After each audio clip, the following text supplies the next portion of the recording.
So, welcome back to Travels with Bert. This morning we're in a place called Ban Pong District, which is actually at the northern end of Ratchaburi Province. And we're just kind of on the border with Kanchanaburi Province. And as you can probably see, there's a temple behind me. It's called Wat Pho Rattanaram, and it's covered in stainless steel. Now, everything that I've looked at bills it as the second stainless steel temple in Thailand. And I have no idea where the first one might be. Maybe this guy knows. Well, I've pretty much given up with Googling and schmoogling. I never seem to find out anything useful. And as for Siri, I find her totally useless. I must admit, I've never tried Alexa, even though I have an Android phone. Maybe I should try that. But what I do now is I go to ChatGPT, because ChatGPT knows everything. And I don't know whether, should I call him, her, it? It's fairly impersonal, so I'll call it it. And it claims that there are actually 4 stainless steel covered temples in Thailand. So I don't know, maybe this one was the second constructed. That's about all I can find out, so back to you. Well, that was particularly useless, wasn't it? Anyways, the building was completed in 1966, but at that time it was just a regular bricks and mortar and plaster building, and then in about 2010 they decided to cover it with the stainless steel.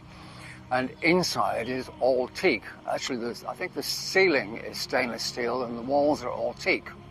So why don't we go take a look?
Okay, I rather like this place. I think the stainless steel is quite spectacular, even if there are 4 of them and we have no idea where the other 3 are.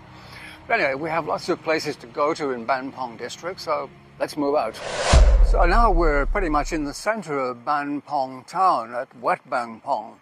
Now, in the center of the town, I had planned on showing you some pretty spectacular street art that I found on Google Maps. But somebody's painted over most of it, and what's left isn't worth looking at it. So we won't do that. And that's why we're here at Wat Ban Pong. Now, I've just had a quick look around, and I have to say the exterior really is in need of some renovation. It was built in, I think, 1807. It was built in 1807. But I'm happy to say it is being renovated, so I think in a few years' time it'll look pretty good. But what I would like to show you is the interior, because it has some fairly spectacular murals.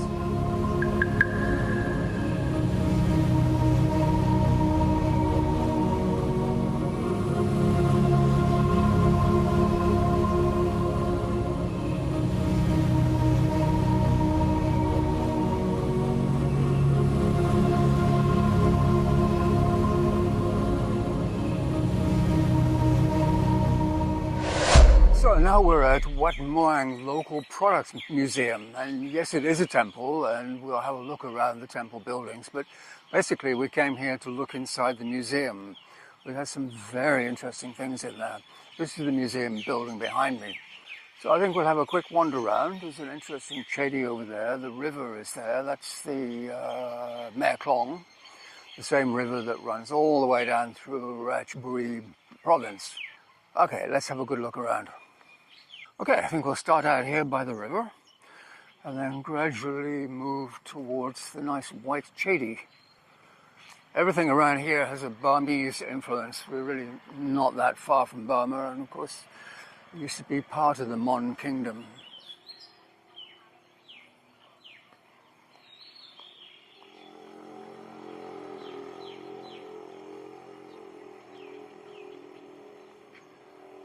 Now there's something over here I believe we have to see. Something interesting in this tree. This is a Bodhi tree, by the way.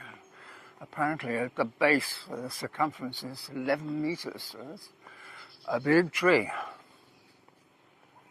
Yes, I can see what we're supposed to look at. Someone's hiding inside the tree.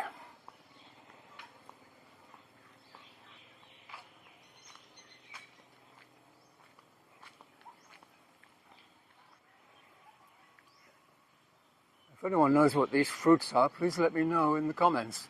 They look like large pomelos, but I think they're too hard for pomelos. Quite large though. There seem to be 2 ubosots or ordination halls at this temple. I think this must be the older one. This one looks fairly ancient. And unfortunately they're both locked, so we can't go inside. But as I say, that's not why we're here. We came to look in the museum, which we'll do very soon. And this is the newer building. Quite attractive. Okay, time for the museum. Oh, did I remind you to subscribe? I didn't, did I? Someone needs to remind me to remind you. So, here we go. This is the museum. As I mentioned before, a very handsome building.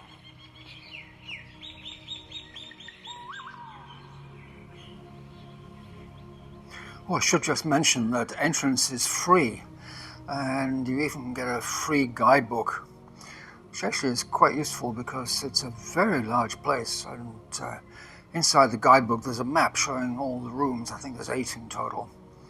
Anyways, there's too much inside for me to show you all of it, so let's just take a selection. One thing I found interesting was these religious scripts, which I confess I didn't know. They're called kampi. And this is what they look like when they're unfurled or unfolded, I'm not sure what you call it. But then when they're not in use, they're very lovingly wrapped in cloth, usually silk, I think. And then those are placed in boxes that look like this. And we're not done yet. The boxes are then placed in a chest, depending on how many you have. I guess a small one or a large one. And these are desks that are used for unfolding or unfurling and reading the scripts. Now this thing is very special. It's called a do not touch, which is my sarcastic way of saying the only thing in English was do not touch, so I really don't know what it is. But I have a feeling it's something to do with rice milling. If you have any ideas, leave me a comment down below. And of course there's lots of pottery.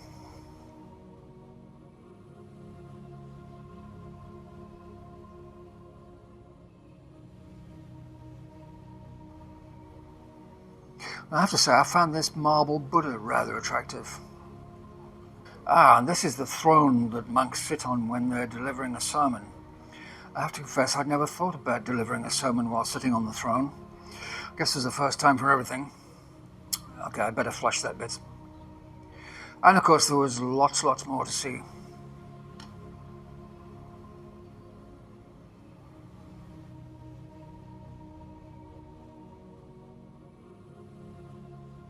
Right, just one more place to go in Ban Pong. So now we're at Wat Yai Nakhon Chum. That's just across the river from the museum. And actually I had planned on going in that building ahead there, but I can see there's some kind of religious ceremony taking place. And the Yai part in the name means it's big, and there's lots of buildings to see here. So I think we'll just wander off to the right here and see what we can find.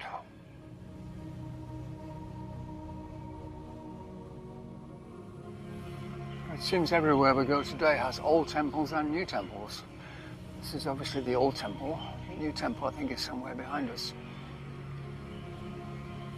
And this building, of course, is the crematorium. I guess if you have to be turned into ashes, that's not a bad place to do it. Attractive looking building. Now, this, I think, is the main attraction here. And I know that the inside is fairly spectacular because I was here yesterday. There was some religious ceremony taking place, and the place was absolutely swarming with people. It was very obvious that I wasn't welcome.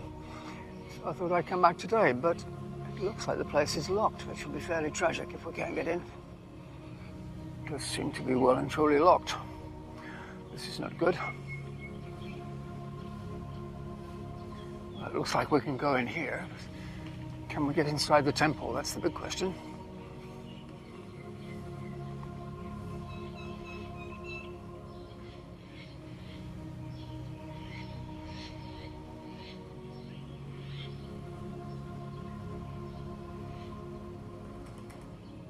So I'm afraid the answer to that is no, we can't. So let me steal a few photographs from Google Maps, and then you can see what we're missing.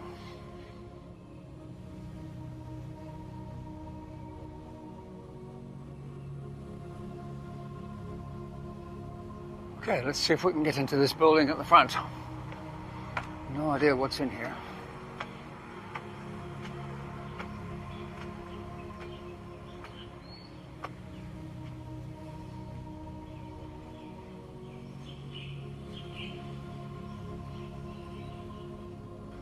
We have a lot of statues over this side.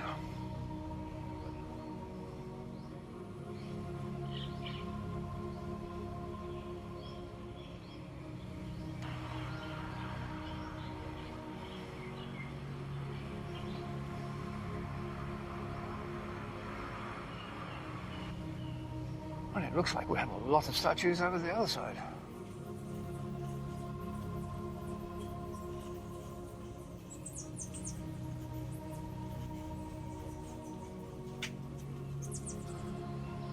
What do we have here? Buddhist statues on rails. Their own little private railway. I've seen some bizarre things in Thailand, but this has to be one of the most bizarre.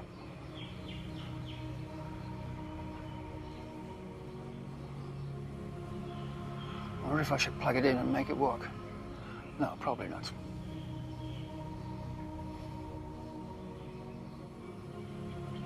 So I think we're done with Ban Pong. Some interesting places here. I haven't seen them all. I think I might come back one day and make another video. Now for now it's back to Bert.